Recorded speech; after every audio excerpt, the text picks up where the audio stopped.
1 Samuel pasal 25 ayat 1. Kematian Samuel. Dan matilah Samuel. Seluruh orang Israel berkumpul meratapi dia dan menguburkan dia di rumahnya di Rama. Dan Daud berkemas, lalu pergi ke padang gurun Paran.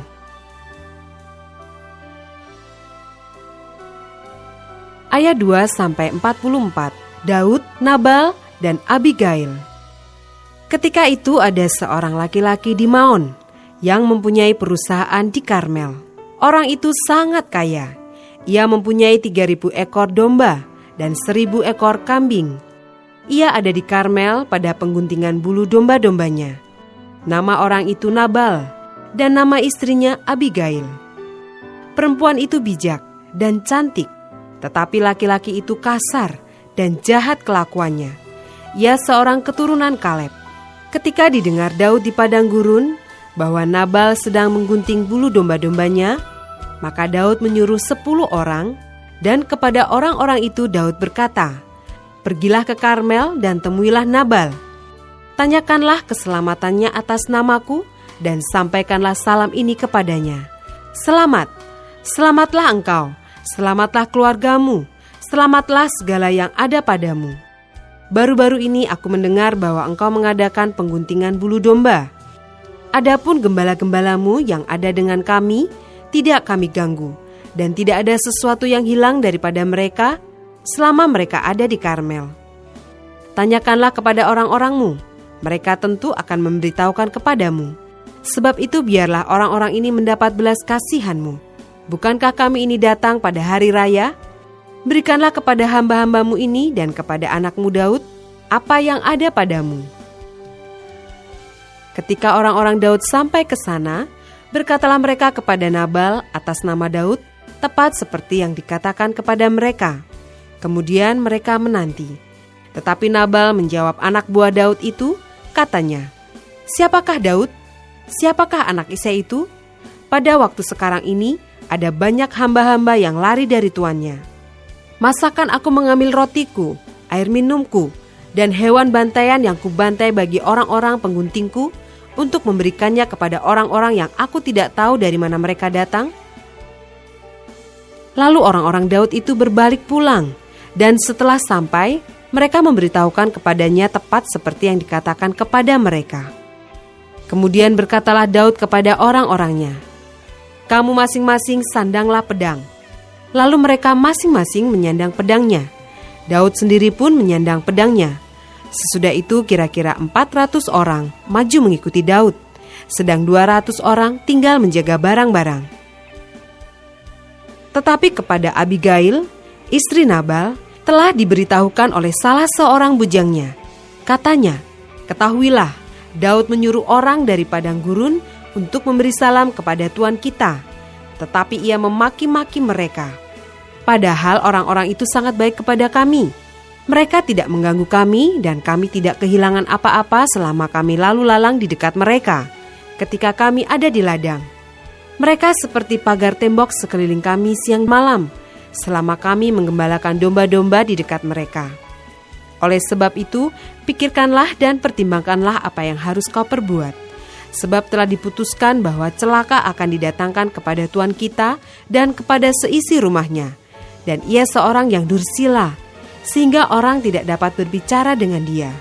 Lalu segeralah Abigail mengambil 200 roti, 2 buyung anggur, 5 domba yang telah diolah, 5 sukat bertik gandum, 100 buah kue kismis, dan 200 kue ara.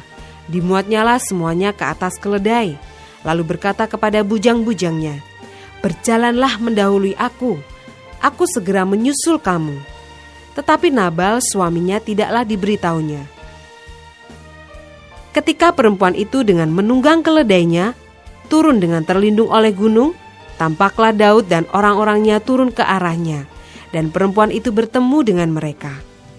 Daud tadinya telah berkata, "Sia-sialah aku melindungi segala kepunyaan orang ini di padang gurun, sehingga tidak ada sesuatu pun yang hilang dari segala kepunyaannya. Ia membalas kebaikanku dengan kejahatan. Beginilah kiranya Allah menghukum Daud, bahkan lebih lagi daripada itu, jika aku tinggalkan hidup sampai pagi seorang laki-laki saja pun dari semua yang ada padanya." Ketika Abigail melihat Daud, segeralah ia turun dari atas keledainya, lalu sujud menyembah di depan Daud dengan mukanya sampai ke tanah. Ia sujud pada kaki Daud serta berkata, "Aku sajalah, ya Tuanku, yang menanggung kesalahan itu. Izinkanlah hambamu ini berbicara kepadamu, dan dengarkanlah perkataan hambamu ini. Janganlah kiranya Tuanku mengindahkan Nabal, orang yang dursila itu, sebab seperti namanya demikianlah ia. Nabal namanya dan bebal orangnya. Tetapi aku, hambamu ini, tidak melihat orang-orang yang Tuanku suruh. Oleh sebab itu Tuanku, demi Tuhan yang hidup dan demi hidupmu yang dicegah Tuhan, daripada melakukan hutang darah dan daripada bertindak sendiri dalam mencari keadilan, biarlah menjadi sama seperti Nabal musuhmu dan orang yang bermaksud jahat terhadap Tuanku. Oleh sebab itu, pemberian yang dibawa kepada Tuanku oleh budakmu ini, biarlah diberikan kepada orang-orang yang mengikuti Tuanku. Ampunilah kiranya kecerobohan hambamu ini, sebab pastilah Tuhan akan membangun bagi Tuanku keturunan yang teguh. Karena Tuanku ini melakukan perang Tuhan, dan tidak ada yang jahat terdapat padamu selama hidupmu. Jika sekiranya ada seorang bangkit mengejar engkau dan ingin mencabut nyawamu, maka nyawa Tuanku akan terbungkus dalam bungkusan tempat orang-orang hidup pada Tuhan Allahmu. Tetapi nyawa para musuhmu akan diumbankannya dari dalam salang umban. Apabila Tuhan melakukan kepada Tuanku sesuai dengan segala kebaikan yang difirmankannya kepadamu, dan menunjuk engkau menjadi raja atas Israel, maka tak usahlah Tuanku bersusah hati dan menyesal karena menumpahkan darah tanpa alasan. Dan karena Tuanku bertindak sendiri dalam mencari keadilan. Dan apabila Tuhan berbuat baik kepada Tuanku, ingatlah kepada hambamu ini." Lalu berkatalah Daud kepada Abigail, "Terpujilah Tuhan Allah Israel yang mengutus engkau menemui aku pada hari ini. Terpujilah kebijakanmu dan terpujilah engkau sendiri, bahwa engkau pada hari ini menahan aku daripada melakukan hutang darah dan daripada bertindak sendiri dalam mencari keadilan. Tetapi demi Tuhan Allah Israel yang hidup, yang mencegah aku daripada berbuat jahat kepadamu, jika engkau tadinya tidak segera datang menemui aku, pasti tidak akan ada seorang laki-laki pun tinggal hidup pada Nabal sampai fajar menyingsing." Lalu Daud menerima dari perempuan itu apa yang dibawanya untuk dia, dan berkata kepadanya, "Pulanglah dengan selamat ke rumahmu. Lihatlah, aku mendengarkan perkataanmu dan menerima permintaanmu dengan baik." Sampailah Abigail kepada Nabal, dan tampaklah Nabal mengadakan perjamuan di rumahnya, seperti perjamuan raja-raja. Nabal riang gembira dan mabuk sekali. Sebab itu tidaklah diceritakan perempuan itu sepatah kata pun kepadanya sampai fajar menyingsing. Tetapi pada waktu pagi, ketika sudah hilang mabuk Nabal itu, diceritakanlah kepadanya oleh istrinya segala perkara itu. Lalu terhentilah jantungnya dalam dada dan ia membatu. Dan kira-kira 10 hari sesudah itu, Tuhan memukul Nabal sehingga ia mati. Ketika didengar Daud bahwa Nabal telah mati, berkatalah ia, "Terpujilah Tuhan yang membela aku dalam perkara penghinaan Nabal terhadap aku, dan yang mencegah hambanya daripada berbuat jahat. Tuhan telah membalikkan kejahatan Nabal ke atas kepalanya sendiri."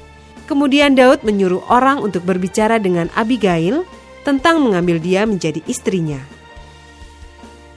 Para hamba Daud datang kepada Abigail di Karmel dan berkata kepadanya demikian, "Daud menyuruh kami kepadamu untuk mengambil engkau menjadi istrinya." Lalu bangkitlah perempuan itu berdiri. Sujudlah ia menyembah dengan mukanya ke tanah sambil berkata, "Sesungguhnya hambamu ini ingin menjadi budak yang membasuh kaki para hamba tuanku itu." Kemudian berkemaslah Abigail dengan segera. Ia menunggang keledainya dengan diiringi 5 orang pelayan perempuan. Ia mengikuti suruhan Daud itu dan menjadi istri Daud. Juga Ahinoam dari Yisrael telah diambil Daud menjadi istrinya. Kedua perempuan itu menjadi istrinya. Tetapi Saul telah memberikan Mikal anaknya perempuan, istri Daud, kepada Palti bin Lais yang dari Galim itu.